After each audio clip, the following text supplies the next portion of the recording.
नमस्कार, the view विचार मन्थनमा यहाँहरूलाई स्वागत छ।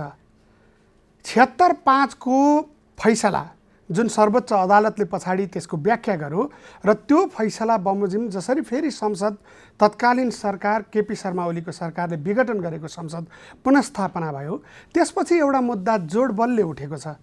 अदालतले यो संविधान संशोधन गर्यो र 76(5) को जुन व्याख्या गर्यो त्यसले बहुदलीयतामाथि प्रहार गर्यो। नेपालको बहुदलीय संसदीय व्यवस्था जुन हो त्यसमा निर्दलीयताको छाया देखा पर्यो भनेर तत्कालीन सत्तारूढ पक्ष अर्थात् नेकपा एमाले केपी शर्मा ओलीको पक्षले आरोप लगाएको छ। के त नेपालको संविधानको संशोधन अदालतले गरिदिएको हो? यसलाई नेपाली काङ्ग्रेसले कसरी लिइरहेको छ? वरिष्ठ अधिवक्ता समेत रहनुभएका नेपाली काङ्ग्रेसका राष्ट्रिय सभाका संसदीय दलका नेता राधेश्याम अधिकारी आज हाम्रो संवादमा छलफलमा हुनुहुन्छ। हामी उहाँसँग नेपाली काङ्ग्रेस, नेपालको लोकतन्त्र, पछिल्लो राजनीतिक घटनाहरू र यो संविधान संशोधन अदालतको फैसला लगायतका विषयमा कुराकानी गर्नेछौँ। स्वागत छ यहाँलाई कार्यक्रममा। नमस्कार। मैले सुरुमा नै एउटा कुरा उठाएँ कि लामो समय नेपालमा चाहिँ बहुदलीय प्रतिस्पर्धाको निम्ति लडाइँ भयो। पञ्चायती व्यवस्था पश्चात जुन बहुदलीय व्यवस्था आयो, नेपाली काङ्ग्रेस एउटा अगुवा शक्ति थियो। तर यो पछिल्लो गणतन्त्रमा आइसकेपछि, यो संविधान बनिसकेपछि यसको कार्यान्वयनको सिलसिलामा अगाडि बढ्दा जुन एउटा अप्ठ्यारो परिस्थिति आयो र राजनैतिक नेतृत्व अदालतमा पुग्नु पर्यो कि हामीलाई फैसला देऊ, संविधानको व्याख्या गरिदेऊ भनेर। यो व्याख्या आइसकेपछि यहाँहरू उत्साही हुनुहुन्छ, सरकारमा पनि पुग्नु भएको छ। एउटा विशेष परिस्थितिले जुन केही समय अगाडि चाहिँ यो चाहिँ हुँदैन होला भनेर करिब करिब अकल्पनीय जस्तै विषयवस्तु थियो र तत्कालीन सत्तारूढ पक्षले मैले अघि पनि भने कि यो संविधान संशोधन गर्यो अदालतले भनेर आरोप लगाएको छ। विषय यहीँबाट सुरु गरौँ न, खास के भएको हो? यसको अलिकति पृष्ठभूमिमा जानुपर्छ। हामी बहुदलीय व्यवस्थामा छौँ कि हामी निर्दलीयतर्फ ढल्क्यौँ कि संविधानको व्याख्या मात्रै भयो कि संविधानको चाहिँ संशोधनै सर्वोच्च अदालतले गर्यो कि भन्ने कुरा जानुभन्दा पहिले हामीले यस विषयमा 76(5) को विषयमा संविधान सभामा भएका कुराहरू, किन म पनि त्यसको साक्षी छु। म पहिलो संविधान सभामा पनि थिएँ, दोस्रो संविधान सभामा पनि थिएँ, त्यसपछि लगातारै छु भनौँ न। म राष्ट्रिय सभादेखिको लगातार म संसदमा छु। त्यस कारणले म यो 62-63 को आन्दोलन बारबुदेदेखि लिएर सबै कुरा यावत कुराहरूदेखि लिएर त्यो भित्र पनि त्यो टेक्निकल कमिटीमा बसेका हुनाले गर्दाखेरि म प्राय सबै जसो कुराको साक्षी छु। त्यस मानेमा त्यो भनेको कारणले चाहिँ यो आधिकारिकता हुन्छ हुँदैन भन्ने कुरा त्यो अर्को पक्ष हो। तर आफूले जे देखेको, जे भोगेको, जे त्यहाँ छलफल हुँदाखेरि भएको कुराहरू दर्शकमाझ जाँदाखेरि के हुन्छ भने केही पर्दाहरू उघार्न सजिलो हुन्छ भन्ने मलाई लाग्दछ। सबभन्दा पहिलो कुरा, हामी संसदीय प्रणालीमा कसरी पुग्यौँ यो ख्याल गर्नुपर्छ। हामीसँग संसदीय प्रणाली त 47 सालको संविधानले पनि दिएकै थियो र संसदीय प्रणाली त्यो चाहिँ के छ भने वेस्टमिनिस्टरको मोडेलमा थियो। चाहे भारतको भन्नुहोस् चाहे बेलायतको भन्नुहोस्, त्यो मोडेलमा हामी राखेका थियौँ र त्यो बेलामा पनि सरकार विघटन गर्ने, संसदलाई चाहिँ विघटन गर्ने, प्रतिनिधि सभालाई विघटन गर्ने अधिकार त्यो बेलामा धारा 53 को 1, 2, 3, 4 मा थियो र त्यो 3 मा के भनिएको थियो भन्दाखेरि प्रधानमन्त्रीले चाहेमा संसदलाई चाहिँ विघटन गर्न सकिन्छ भनेर लेखिएको थियो र 4 मा त्यसमा चाहिँ सिफारिस भएपछि राजाबाट चाहिँ त्यो बेलाको राजालाई चाहिँ राष्ट्रप्रमुखको नाताले त्यसलाई स्वीकार गरेपछि निर्वाचनको तिथि तोकिन्थ्यो।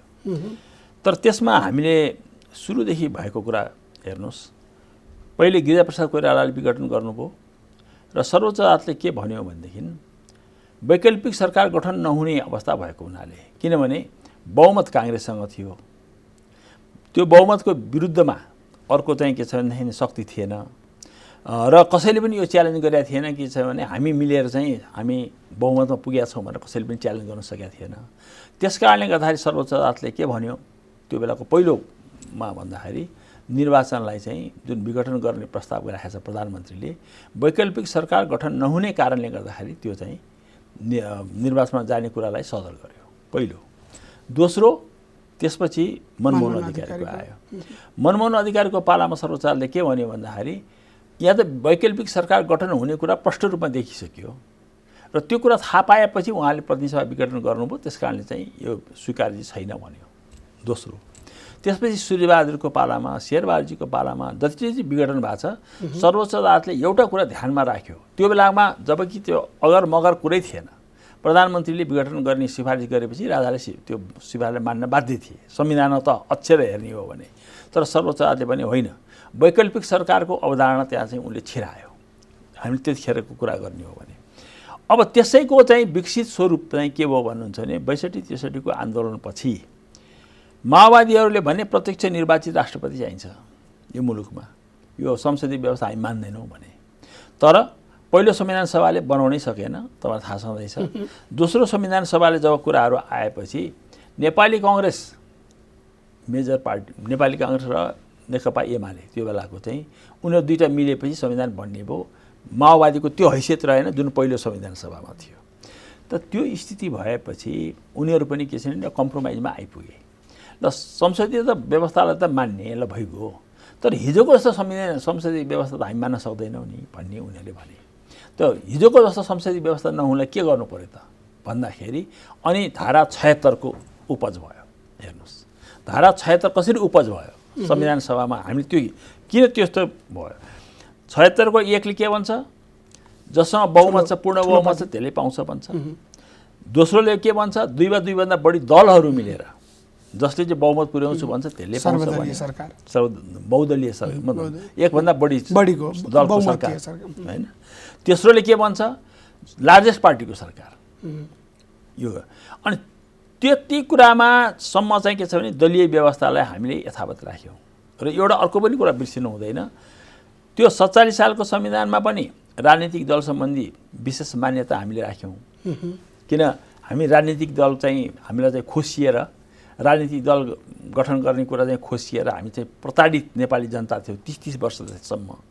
त्यस कारणले गर्दाखेरि 47 संविधानमा पनि अरू मुलुकमा त्यस्तो राजनीतिक दल सम्बन्धी व्यवस्था कहीँ थोरै देशमा होला जुन हामीले हाम्रो संविधानमा हाम्रो आवश्यकता ठानेर राख्यौँ। अहिले पनि त्यस कुरालाई ध्यानमा राखेर चाहिँ राजनीतिक दल सम्बन्धी विशेष व्यवस्था राख्यौँ यो संविधानमा पनि। त्यस कारण दल सम्बन्धी कुरामा हाम्रो कहीँ पनि विवाद भएन। विवाद केमा आएछ भन्दाखेरि के प्रधानमन्त्रीले चाहने बित्तिकै, चाहे त्यो 1 बमोजिमको प्रधानमन्त्री होस्, चाहे 2 बमोजिमको प्रधानमन्त्री होस्, चाहे 3 बमोजिमको प्रधानमन्त्री होस्, तिनले चाहने बित्तिकै चाहिँ के संसद चाहिँ भङ्ग गर्न सक्ने हो भने, प्रतिनिधि सभा भङ्ग गर्न सक्ने हो भने त्यो त कार्यकारिणीको चाहिँ कठपुतली भइगयो नि संसद। त्यही कुरा चाहिँ हुन्न भनेर अदालतले त्यो बेलामा पनि जुन बेलामा अधिकार थियो प्रधानमन्त्रीको भनेर मानिन्थ्यो, एउटा सैद्धान्तिक पक्ष थियो, त्यति बेला त वैकल्पिक सरकारको अवधारणा लिएर आएर सर्वोच्च अदालतले व्याख्या गर्यो भनेपछि अहिले त्यो कुरा त मान्नै सकिँदैन भन्ने भयो। त्यस कारणले गर्दाखेरि अब के गर्ने त, ल 1, 2, 3 को अवस्था भएन भने निर्वाचन पछिको अवस्थामा 1, 2, 3 पछि फेरि तुरुन्त चुनावमा जाने त भन्दा हामीहरूले चाहिँ एकचोटि अर्को प्रयत्न गर्नुपर्छ। त्यो भनेको 5 त्यसपछि उब्जिया हो। यो सुरुमा थिएन यो कुरा, यो सुरुमा थिएन। तर यसको जुन तरिकाले फैसला आयो कि सांसदहरू दलको व्हिप होइन, त्यहाँ आइपुग्न पहिले कसरी पुग्यो त? त्यसै बेला त्यसले त निर्दलीयतालाई नै प्रमोट गर्यो भन्ने तर्क बलशाली हुँदैन र? होइन, त्यसमा के भयो भने चाहिँ नि हेर्नुहोस्, 1 मा दलको भूमिकालाई प्राधान्यता दियो, 2 मा दलको भूमिकालाई प्राधान्यता दियो, 3 मा पनि दलको भूमिकालाई प्राधान्यता दियो। तर 5 मा चाहिँ के भन्यो भनेदेखि यो तिनै अवस्था रहेन भने, तिनै अवस्थाबाट सरकार बन्न सक्ने अवस्था भएन भने एउटा विकल्प सांसदहरूलाई छोडिदियो, प्रधानमन्त्रीलाई छोडेन। सांसदहरूलाई के भन्यो भने तिमीहरू मिलेर सरकार दिन सक्छौ भने तिमीहरूलाई पनि अन्तिम छुट छ, तिमीहरू निर्वाचित प्रतिनिधिहरू हौ, तिमीहरूलाई चाहिँ के छ भने यदि प्रतिनिधि सभाका बहुमत सदस्यहरू जुटाएर कुनै मान्छेले भन्छ म चाहिँ के छ भन्दाखेरि यो चाहिँ आधार देखाउन सक्छु र म चाहिँ के छ भने यो प्रुभ गर्न सक्छु, 30 दिनभित्रमा म संसदमा जान सक्छु भनेर भन्छ भने त्यो अधिकार किन नदिने, प्रत्येक सांसदलाई त्यो अधिकार दिउँ भनेर भन्यो। यसमा निर्दलीयताको कुरा छैन। दलहरूलाई चाहिँ मुख्य शक्ति मानेर मुलुकमा राजनीति गर्ने दलहरूले नै हो भन्ने कुरा मानेर 1, 2, 3 को व्यवस्था राख्यो। मैले तपाईँलाई प्रश्न भने जनताले यो बुझ्नु, तर 5 मा आइपुग्दा दल चाहिँ कमजोर भयो। दललाई कमजोर होइन, सांसदलाई बलियो बनायो। त्यहाँ गएर चाहिँ प्रधानमन्त्रीलाई जो चाहिँ 1, 2, 3 बमोजिमको प्रधानमन्त्री हुनसक्छ त्योहरूलाई चाहिँ बलियो बनाएन कि अब संसदले चाहिँ चाह्यो भनेदेखि संसद मर्छ, चुनावमा जानुपर्छ। संसदले नचाहिकन अथवा प्रतिनिधि सभाको संसदहरूले नचाहिकन चाहिँ के छ भने यो चुनावमा जाने चाहिँ पर्दैन भन्ने आधारमा 76 को 5 को व्यवस्था तर बहुदलीय व्यवस्था भनेर भन्दाखेरि दलले चाहिँ चुनावमा त दलले भाग लिन्छ, भले हाम्रो संसदमा स्वतन्त्र पनि केही सांसदहरू आउने प्रावधान छ, केही जितेका पनि छन्, तर बहुदलीय व्यवस्था भनिसकेपछि 76-5 गएर चाहिँ त्यो दलभन्दा सांसद बलियो हुने कुरा चाहिँ यो कसरी पुष्टि हुन्छ? म भन्छु तपाईँलाई, मलाई यसलाई अर्को ढङ्गले पुष्टि गरिदिनुहोस् है त। अहिले मैले भनेको अलिकति त मैले लक्षण देखाइसकेँ। अब म प्रष्टसँग भनौँ, 76 को 3 बमोजिम प्रधानमन्त्री केपी ओली हुनुहुन्थ्यो, हो, प्रधानमन्त्री केपी हुनुहुन्थ्यो। उहाँले विश्वासको मत लिन चाहनु भएन।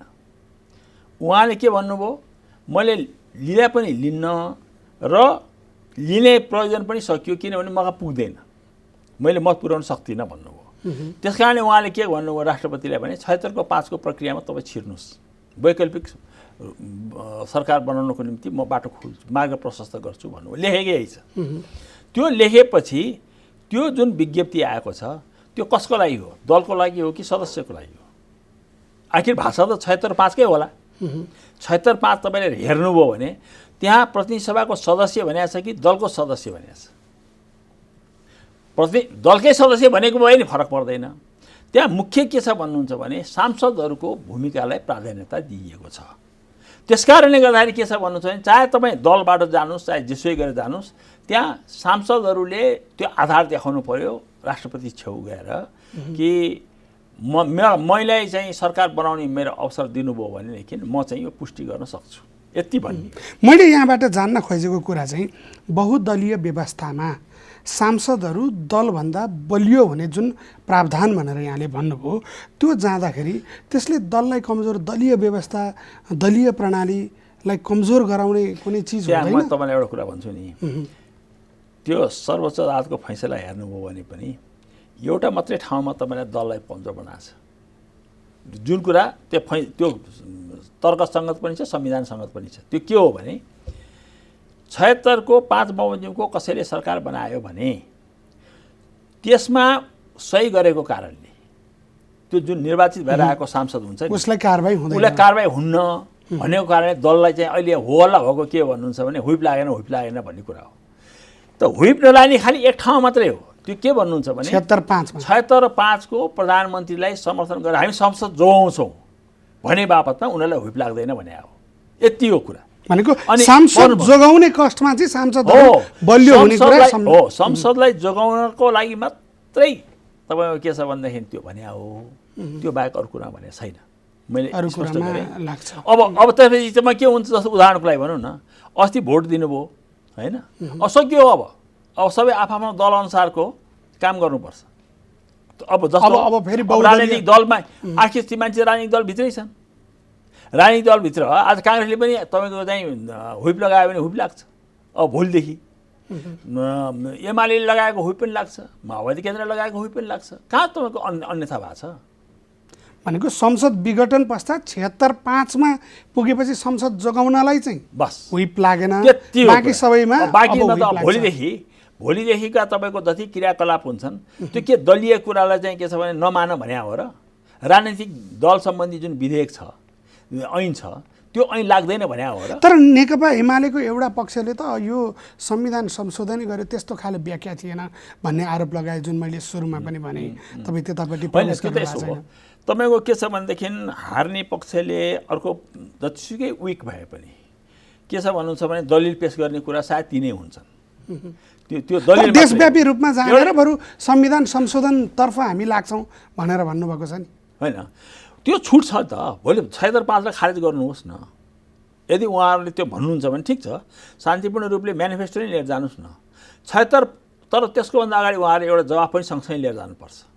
76-5 लाई खारेज गर्न जाँदा प्रधानमन्त्री ओलीले 76-2-1 को सरकार थियो पहिले, पहिले 76-2 को सरकार थियो, पछि परिणत भयो 1 मा, पछि फेरि 76-2 मा पुग्नुभयो, त्यसपछि 76-3 मा पुग्नुभयो होइन? त त्यो घट्दो जुन उहाँको ग्राफ, संसदभित्रको जुन घट्दो ग्राफ छ त्यसलाई उहाँले किन एक्सेप्ट नगरेको? त्यही त सबभन्दा त्रुटि हो नि। तर यो संविधान कस्तो छ यो तपाईँलाई एउटा कुरा भनौँ म, आज 76-5 को जुन कुरा उठाइरहनु भएको छ त्यसको सट्टामा उहाँले एउटा पनि विकल्प दिनुभएको भए, आफ्नो विकल्प मात्रै नेकपा एमाले भित्र दिनुभएको भए तपाईँ के यो आजको अवस्था हुने थिएन। म तपाईँलाई इमान्दारी साथ भन्छु। मैले भने के भन्नु, तर उहाँहरूको दाबी छ नि, तपाईँ एउटा वरिष्ठ अधिवक्ता पनि भएको हिसाबले र राजनीतिलाई नजिकबाट हेरिरहनु भएको छ, उहाँले चाहिँ आफूलाई घेराबन्दीमा पारेको हुनाले घेराबन्दी कसरी? पार्टीभित्रैबाट, प्रचण्डबाट, माधव होइन, नेपालबाट, टिमबाट, प्रचण्डबाट, सुन्नु त्यो त विपक्षीबाट, होइन प्रचण्डबाट घेराबन्दी, माधव नेपालबाट घेराबन्दीको कुरालाई चाहिँ मैले किन इन्कार गर्छु भने राजनीतिक व्यवस्थापन गर्ने काम कसको हो? पार्टीको अध्यक्षको होइन। उहाँ असफल हुनुभयो, अङ्कगणितलाई चाहिँ उहाँले महत्त्व दिनुभयो, उहाँले राजनीतिक व्यवस्थापन गरेर चुक्नुभयो। मैले भनेको कुरा प्रष्ट भयो भएन? उहाँसँग के थियो भने मसँग 2/3 छ वा 2/3 बराबरको वा नजिकको चाहिँ मसँग मत छ भन्ने सधैँभरि उहाँलाई त्यो टाउकामा चाहिँ रह्यो। तर त्यो 2/3 मतलाई जतिखेर पनि राजनीतिक व्यवस्थापन गर्न मैले सक्नुपर्छ है भन्ने कुराको हेक्का चाहिँ राख्नु भएन। त्यसले गर्दा के भयो, पहिलो पाटोमा प्रचण्डजीसँग गरेको एग्रिमेन्टहरू तोड्नुभयो। यो राजनीतिक कुरा भयो फेरि होइन। त्यो भित्रै फेरि के छ भने त्यो ब्रुइङ भन्छ नि, त्यो एकपछि अर्को असन्तुष्टि एमाले भित्रै उ भयो। आफू सरको साथीहरूलाई उहाँले चाहिँ के छ भने कहिले कसलाई लखेट्ने, कहिले लखेट्ने, कहिले कसलाई उचाल्ने, कहिले कसलाई पछार्ने गर्नुभयो। त्यो सबै देखेकै छ हुनुहुन्छ नि। कहिले 2 नम्बरमा परिणाममा त त्यति शक्तिशाली प्रधानमन्त्री झर्नुभयो। अब यो भनिदिनुहोस् कि यो संविधान ड्राफ्ट गर्ने एउटा महत्त्वपूर्ण ठाउँमा टेक्निकल्ली पनि हुनुहुन्थ्यो भनेर अघि पनि भन्नुभयो, जुन धाराबाट पनि एउटै व्यक्ति प्रधानमन्त्री बन्न सक्ने भन्ने यो कस्तो संविधान बनाउनु भयो त?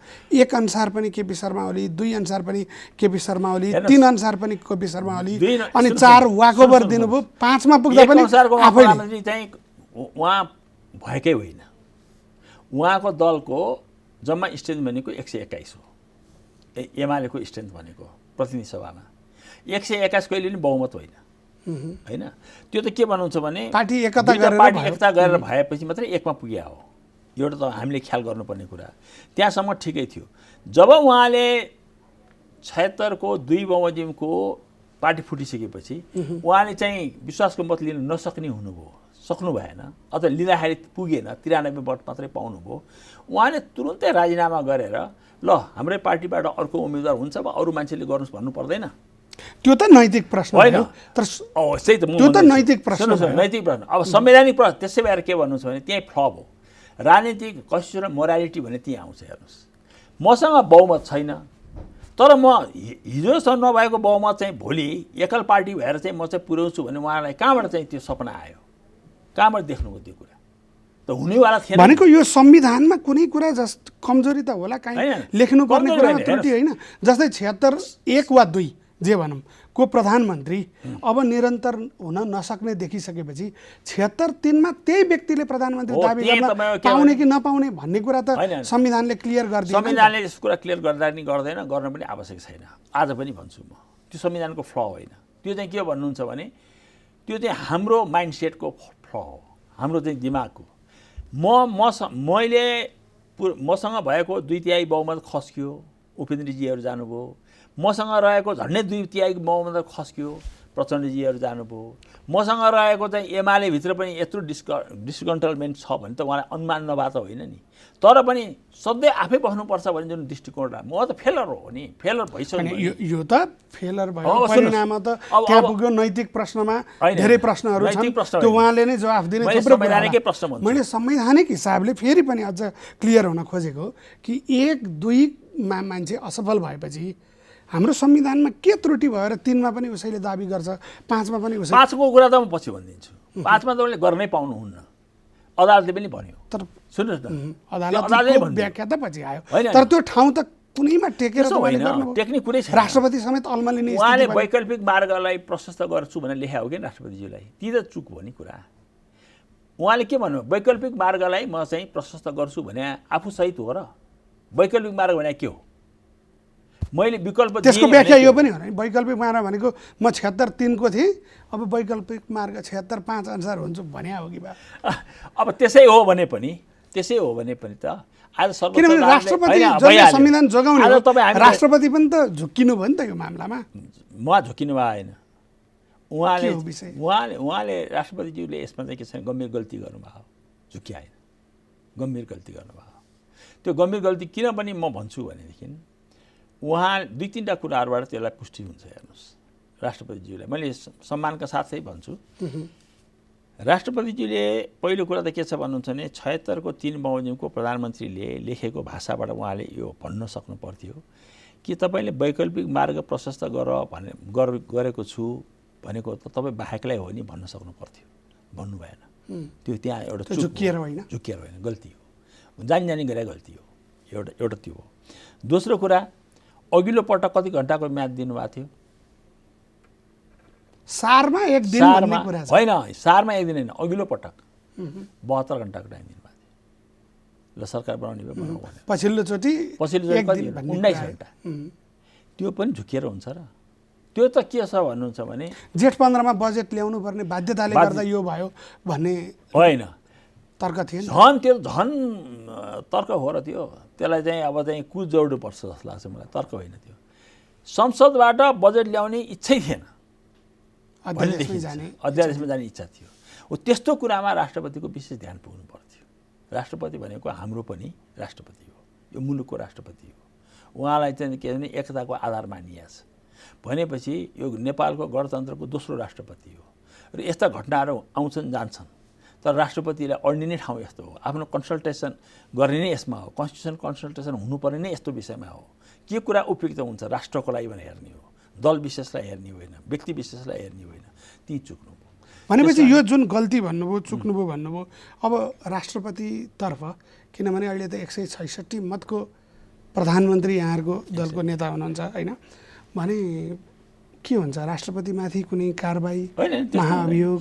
त्यो त मैले चाहिँ सोचेको पनि छैन, त्यो आवश्यक पनि छैन। हेर्नुहोस्, हाम्रो जस्तो देशमा अब हामीले भनौँ न यही राष्ट्रपतिको कार्यकाल पनि त 1.5 वर्ष बाँकी छ, 1 वर्ष 6-7 महिना 5-6 महिना कति बाइक भइसक्यो। अब हामीले उथल पुथल गर्ने होइन मेरो विचारमा। हेर्नुहोस्, यसलाई स्मुथ जाने हो, यसलाई स्मुथ लाने हो, सबै मिलेर लाने। त्यो सम्भावना छ, मान्छेहरू अड्कल काट्दैछन् नि त। यदि यहाँले अघि भनेको कुरा राष्ट्रपति झुक्किनु भएको होइन, जानी गरेको गल्ती हो भनेर जुन त्यो साँचो हो भने एउटा प्रधानमन्त्री र राष्ट्रपति बीच थप कन्फ्रन्टेसन आएर देश अरू संवैधानिक डेडलकमा जाने सम्भावना देख्नुहुन्न? यो के छ होइन? अब त्यसमा चाहिँ मलाई के लाग्छ, म सुझाव के दिन्छु भने यस विषयमा चाहिँ के सुझाव मेरो छ भने त्यो त म अस्ति त्यो राष्ट्रपति निवासमा प्रधानमन्त्रीको शपथ ग्रहणमा गएको थिएँ। त्यो बेला मैले जुन दृश्यहरू देख्नु पर्यो त्यो मलाई अस्वाभाविक लागेको छ। त्यस कुरालाई निरन्तरता दिने कि राजनीतिमा ती कुरालाई बिर्सेर चटक्क बिर्सेर त्यो अपवाद थियो। अब यसलाई चाहिँ के छ भने नियम बनाउनु हुँदैन, राष्ट्रपति र प्रधानमन्त्रीले एकअर्कालाई सहयोग गर्नुपर्छ भन्ने जो भए पनि आज शेरबाजी हुनुहुन्छ भनेर होइन कि त्यो संस्थागत रूपमा चाहिँ के छ भने सम्बन्धलाई सुमधुर बनाउँदै लैजाने कि त्यसलाई झन्झन त्यसलाई बिगारेर लाने त्यो चाहिँ कुरा हो। त्यस्तो चाहिँ गर्नु हुँदैन भन्छु मैले। किन भनेदेखि तपाईँको चाहिँ यसले चाहिँ 2-3टा कुराहरू चाहिँ स्पष्ट हुन्छ। एउटा, राष्ट्रपति र प्रधानमन्त्रीको बिचमा निरन्तर रूपमा चाहिँ त्यो एक आपसमा मिलेको नि धेरै मिलेको पनि ठिक हुँदो रहेछ भन्ने कुरो देखियो होइन, धेरै नमिलेको पनि ठिक हुँदैन। हुनुपर्छ के भन्नुहुन्छ भने संविधानको आँखाबाट हेर्नु पर्यो। भनेको यो मिलेको र नमिलेको कुरा नि, जस्तै संविधानको आँखाले संविधानले त राष्ट्रपतिलाई केही कुरा भनिदिएको छ, प्रधानमन्त्रीलाई केही कुरा भनिदिएको छ र 72 को संविधान बनेपछि हामीले एउटा ठुलो शान्ति प्रक्रिया पुरा गरेर देशमा ठुलो परिवर्तनलाई संस्थागत गर्ने गरी संविधान ल्यायौँ र विश्वकै उत्कृष्ट ल्यायौँ भनेर पनि कतिले भन्नुभयो। त यति बलियो लोकतान्त्रिक संविधान लिएर आउँदाखेरि पनि लोकतन्त्रमाथि गडबडी त सुरु भयो नि त। के चिज केमा त्रुटि रह्यो? दलहरूको त्रुटि रह्यो, नेताहरूलाई मात्रै दोष लगाउन मिल्ने परिस्थिति बन्यो? यो हेर्नुहोस्, यो पात्रको समस्या हो कि हाम्रो संविधान अथवा के को समस्या? पहिलो कुरा के छ भन्नुहुन्छ भने जुन परिस्थितिमा हामीले संविधान बनायौँ, जुन दर्शनहरूको चाहिँ टकराहाटको बिचमा संविधान बनाइयो, त्यसमा केही फ्लजहरू छन्, त्यसमा केही त्रुटिहरू छन्। त्यो मैले स्पष्ट गरेर भन्न सक्नुपर्छ र भन्छु। र त्यसकारणले गर्दाखेरि के पनि भनियो भन्नुहुन्छ भनेदेखि हामीले संविधान निर्माण गरेर एउटा आयोग बनाउने सोच गरेका थियौँ। अग्निजी हामीहरू सबैजना बसेर हामी जुन कमिटीमा थियौँ, यसमा एउटा संविधान सुझाव आयोग चाहिँ तुरुन्तै बनाउनुपर्छ होला यार 10 वर्षको लागि। किनभनेदेखि संविधानमा धेरै कुरामा हामीले कम्प्रोमाइज गरेका छौँ, धेरै ठाउँमा त्यो कम्प्रोमाइजहरूलाई चाहिँ के छ भने संशोधनको माध्यमबाट 10 वर्षभित्रमा त्यसलाई एउटा चाहिँ सेटलमेन्टको ठाउँमा लानुपर्छ। त्यहाँदेखि एउटा आयोग बनाएर अध्ययन सुरु गर्नुपर्छ होला भनेर भनेका थियौँ। तर त्यो आयोग किन बनाइएन त्यो पनि भनिदिन्छु आज।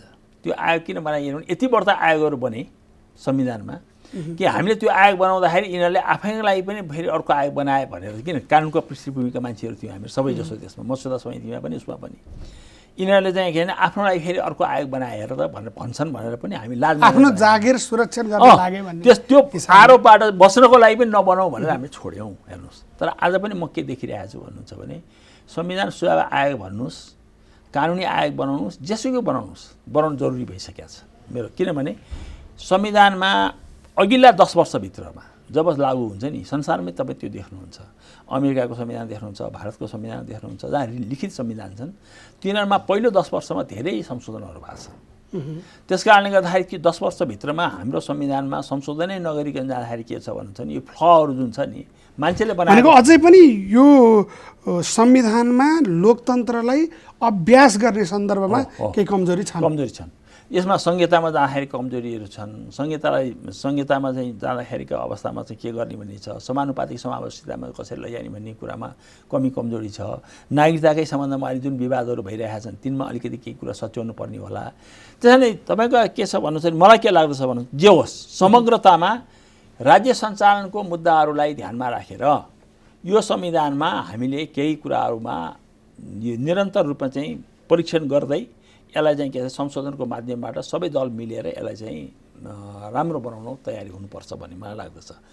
अब तर अहिलेको घटनाको क्रममा चाहिँ फेरि फर्केर आउँदाखेरि म के भन्छु भने यो संविधानको कमी कमजोरी भन्दा पनि पात्रको कमी कमजोरीले दुर्घटना भयो। हेर्नुहोस् तर पात्रकै कुरा गर्दा यहाँ नेपाली काङ्ग्रेसको संसदीय दलको राष्ट्रिय सभाको नेता पनि हुनुहुन्छ कि आज शेरबहादुर देउवा प्रधानमन्त्री त हुनुभयो तर उहाँको पनि विगत हेर्दाखेरि लोकतन्त्र र शेरबहादुर देउवा बिच त्यति कसिलो गठिलो सम्बन्ध भए जस्तो मान्छेहरूले भन्दैनन्।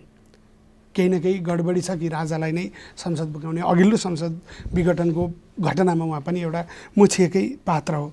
र योभन्दा अगाडि पनि हामी देख्छौँ कि संसद निरन्तर क्रियाशील हुनुपर्ने संसदले बिजनेस पाइरहँदा पनि झ्याप्पै कार्यकारीले रोकिदिन सक्ने कुनै पनि बेलामा राष्ट्रिय सभाकै कुरा गरौँ अथवा प्रतिनिधि सभाकै कुरा गरौँ र संसदलाई जसरी फङ्सन गर्छ भनेर भनिएको थियो जति बलियो छ जुन सार्वभौमिकता उसले अभ्यास गर्छ भनिएको थियो त्यो चाहिँ कार्यकारीको अङ्ग जसरी मात्रै बनिरहेको घटना र विगतमा अहिलेकै पात्र पनि यहाँले पात्रले भन्दाखेरि उहाँ पनि प्रश्नवाचक चिन्हले घेरिएको पात्र देखिरहँदा अब नेपालको राजनीति लोकतन्त्रप्रति बलियो ढङ्गले टेकेर अगाडि जान्छ भन्ने चाहिँ कतिको देख्नुहुन्छ? म तपाईँलाई एउटा सानो उदाहरण दिन्छु है। पहिलेबाट यो संविधानभन्दा अगाडि यो अन्तरिम संविधान हुँदाखेरिको अवस्थाको कुरा गर्छु।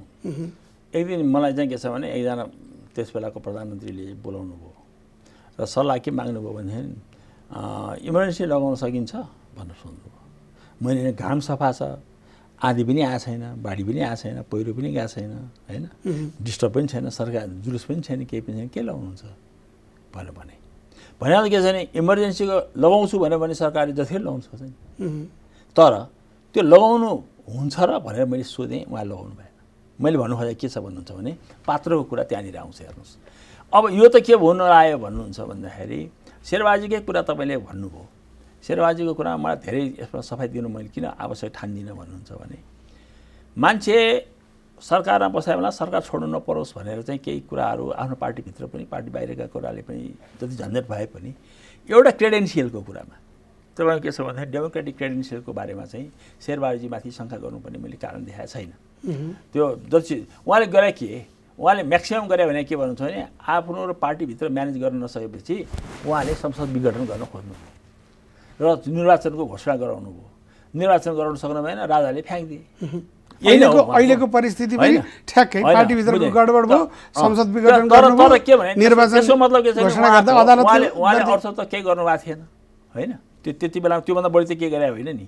अहिले पनि प्रधानमन्त्रीले तपाईँको के छ भन्नुहुन्छ भने एकचोटिलाई हामी के छ भने सुविधाको मतलब शङ्काको लाभ दिन सकिन्छ। जस्तो कि अघिल्लो पटक संसदलाई विघटन गरिसके, प्रतिनिधि सभा विघटन गरिसकेपछि यो कुरामा त यत्रो विरोध भयो त्यो प्रतिनिधि सभाको पनि आखिर अदालतले टुङ्ग्यायो नि होइन। फागुन 11 गते दुवैचोटि अदालतले होइन, पहिलोचोटिको फागुन 11 गतेको चाहिँ जब अदालतले टुङ्ग्याइसकेपछि प्रतिनिधि सभा त भङ्ग गर्दाखेरि त तपाईँको के छ भने भित्रबाट बाहिरबाट सबै ठाउँबाट विरोध आउँदो रहेछ भन्ने कुराको थाहा पाइसक्नुभयो नि।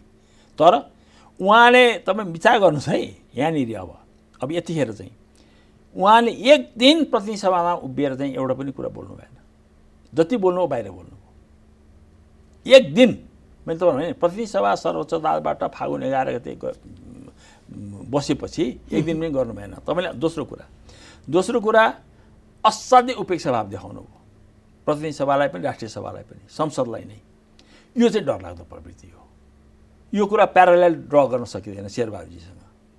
उहाँ सक्नु भएन होला, गर्नुभयो होला, अर्थै कुरा हो। तर ल तपाईँ अघिल्लो पटकमा त्यो बेलाको इतिहासै हेरेर हेर्नुहोस्, संसदलाई बाइपास गरेर हिँडेको कहाँ देख्नु तपाईँले?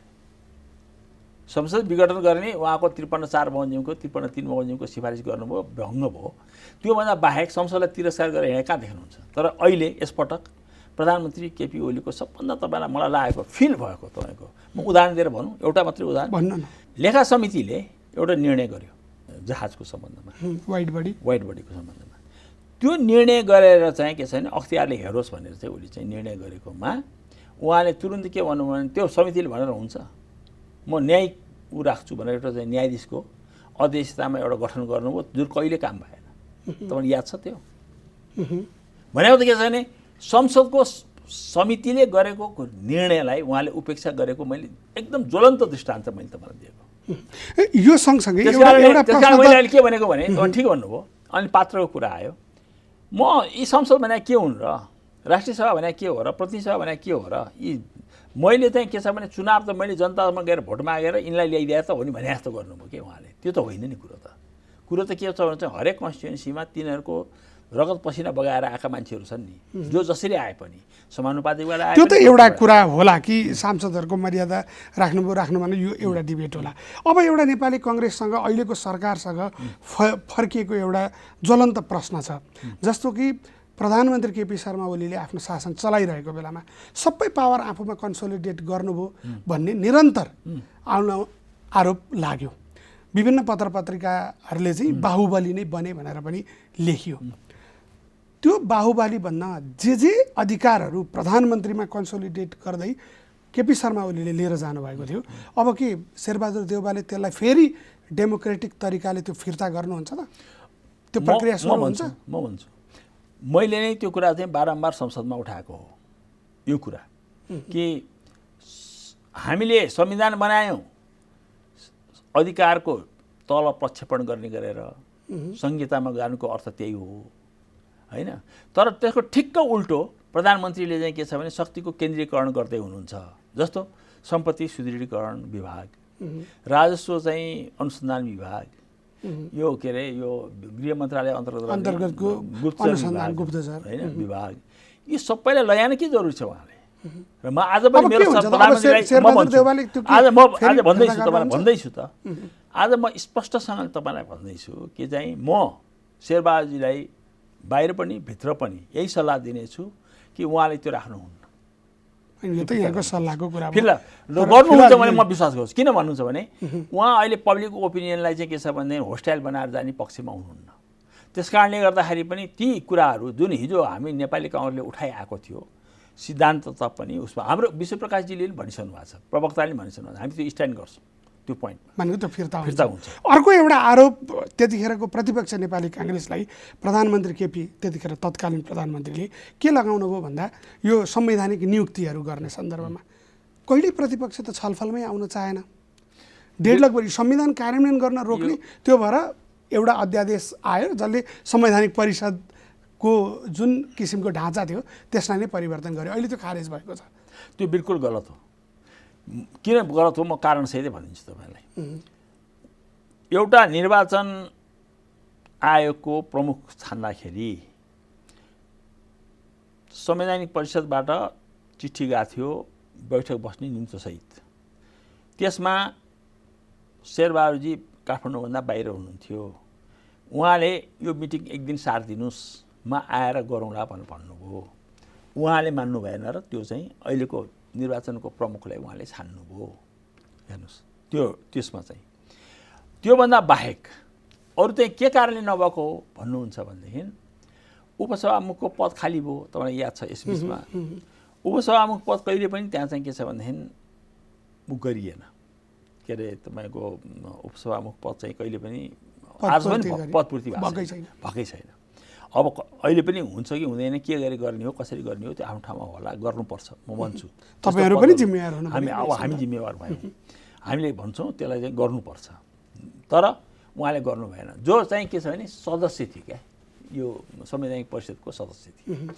अब तर मुद्दा त उपसभाको बेलामा आएको छैन नि, त्योभन्दा अगाडि त्यसमा के बिर्सनु भएको त होइन होइन। उपसभामुख चाहिँ हुनु र नहुनुको बिचमा के फरक भयो भन्नुहुन्छ भने 5 जनाले कोरम पुग्ने भयो। 5 जना कोरम पुग्नलाई एकजना नाउँ कोही बिरामी पर्छ भनेर 5 जनालाई ऐन थियो नि त, पार्लियामेन्टले बनाएको ऐन थियो नि त। 5 जनाले चाहिँ कोरम 5 जना भए 5 जनासम्म चाहिँ भएपछि चाहिँ कोरम पुग्ने, 4 जनाले पास गर्नुपर्ने भन्ने व्यवस्था थियो। अब त्यो व्यवस्थालाई चाहिँ के भयो भन्नुहुन्छ भनेदेखि उपसभामुख त अब रहँदै नरहेपछि सधैँभरि 5 जना भयो होइन। अब सधैँभरि 5 जना मात्रै भयो नि, किन 6 जना हुनेमा एकजना त पदै खाली भयो, रिक्त भयो। अब 5 जनामा तपाईँको एकजना पनि भएन भनेदेखि तपाईँको मिटिङै बस्न सक्ने भयो, कोरम नबस्ने भयो।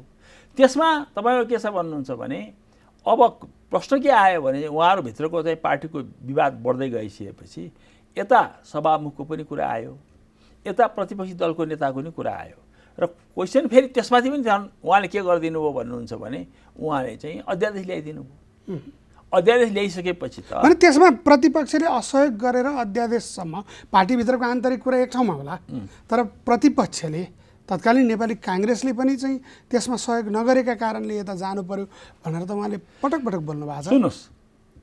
सुन्नुहोस्, त्यसो भए पनि तपाईँको के छ भने उहाँलाई एउटा छुट थियो नि त, उहाँले के अरे उपसभामुख नियुक्ति गर्न सक्नुहुन्थ्यो नि त पार्लियामेन्टमा, किन गर्नु भएन त?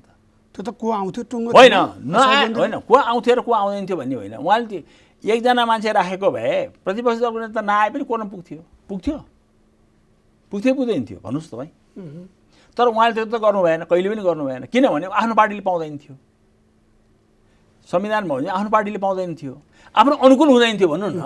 आफ्नो अनुकूल नहुने भए प्रतिकूलतामा किन गर्ने, प्रतिकूलतामा किन गर्ने भने यदि उहाँले चाहिँ संविधानको चाहिँ व्यवस्थालाई उहाँले थिचोमिचो गर्नलाई चाहिँ गर्नु भएको छैन भने दोष कसको भयो त?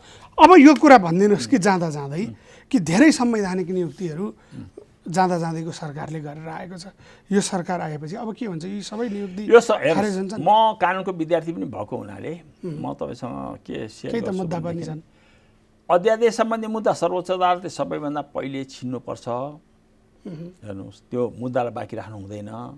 त्यसमा प्रधान न्यायाधीश स्वयं बसेको हुनाले के कठिनाइ भएको होला व्यक्तिगत रूपमा बुझ्न सक्छु, किनकि उहाँको त प्रत्यक्ष संलग्नता छ। तर म आज पनि प्रधान न्यायाधीशलाई के सल्लाह दिन चाहन्छु तपाईँ मार्फतै भन्दाखेरि उहाँ बस्नु भएर होस् नबस्नु भएर होस् संवैधानिक कर्तव्यबाट उहाँ विमुख हुन सक्नुहुन्न र उहाँले त्यो मुद्दालाई अगाडि सारेर उहाँले मुद्दा छिन्न लगाउनुपर्छ।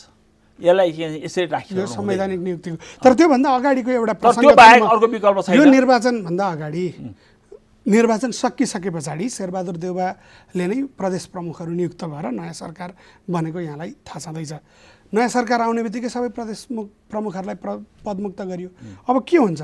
यो सरकारले नियुक्त गरेका प्रदेश प्रमुखहरू पनि तपाईँहरू फेरि यो पोलिटिकल क्वेसन हो, यो चाहिँ पोलिटिकल क्वेसन भयो। पोलिटिकल लिडरलाई पनि तर मलाई के लाग्छ भन्नुहुन्छ भने केस टु केस हेर्नु बेस हुन्छ भन्ने मलाई लाग्छ। केस टु केस जस्तो कुनै ठाउँमा अत्याचारै पनि भएको छ, जस्तो उदाहरणको लागि भन्नुहोस्, खुलेर भनौँ न लुम्बिनी प्रदेशमा मुख्यमन्त्रीले बोलाएको ठाउँमा गएर शपथ ग्रहण भएको छ। यो पनि देखिया छ नि। त यस्तो भयो भनेदेखि तपाईँको त्यो चाहिँ हो, तपाईँले आज बुझिहाल्नुहुन्छ कुरा। घन्टी लुम्बिनी प्रदेश प्रमुखलाई बज्यो, अरूको ठिकै होइन। मैले त्यस्तो भनिनँ, उहाँलाई नै बज्यो कि बजेन मैले भनेको छैन। तर यस्ता घटना घटाएपछि ती प्रदेश प्रमुख रहिरहनु हुन्छ कि हुँदैन? त्यो दृष्टिकोण राखेर बसिने चाहिँ प्रदेश प्रमुखसँग तपाईँ के अपेक्षा गर्नुहुन्छ? त्यो त वास्तवमा ऊ पनि संवैधानिक रूपले मात्रै चल्ने व्यक्ति हो के प्रदेश प्रमुख भने पनि त्यो गरेको देखियो। अब यो सरकारले पूर्णता तत्काल पाउँछ? यो हप्तामा पाउँछ भन्ने मलाई लाग्छ। पूर्णता भन्नाले के तपाईँको चाहिँ भनौँ न 25मा 25 गठबन्धन के हुन्छ? होइन 25 को 25 म भन्दिनँ। तर तपाईँको के छ भने यो हप्तामा मन्त्रालय फुटाउने संविधान संशोधन गरेर सङ्ख्या मतलब भएन तपाईँ भन्ने 25 जनाभन्दा सम्मको बढ्ता होइन 25 जनाभन्दा 25 बढ्ता गर्न बढाउने। पाउनुहुन्न होइन 25 भन्दा बढ्ता 26 गर्न पाउनुहुन्न प्रधानमन्त्री 25 भित्र त जे गरे जे गरे नि भयो त्यस मतलब भएन हस्, समयका लागि धेरै धेरै धन्यवाद आज हामीले कुराकानी गऱ्यौँ वरिष्ठ अधिवक्ता एवं राष्ट्रिय सभा नेपाली काङ्ग्रेसका संसदीय दलका नेता राधेश्याम अधिकारीसँग। अर्को हप्ता यसै समय हामी फेरि उपस्थित हुने नै छौँ। त्यतिन्जेलसम्मका लागि जनताद्वारा जनताका लागि प्रसारित जनता टेलिभिजन हेरिरहनुहोस्। आजलाई द भ्यू विचार मन्थन यति। नमस्कार।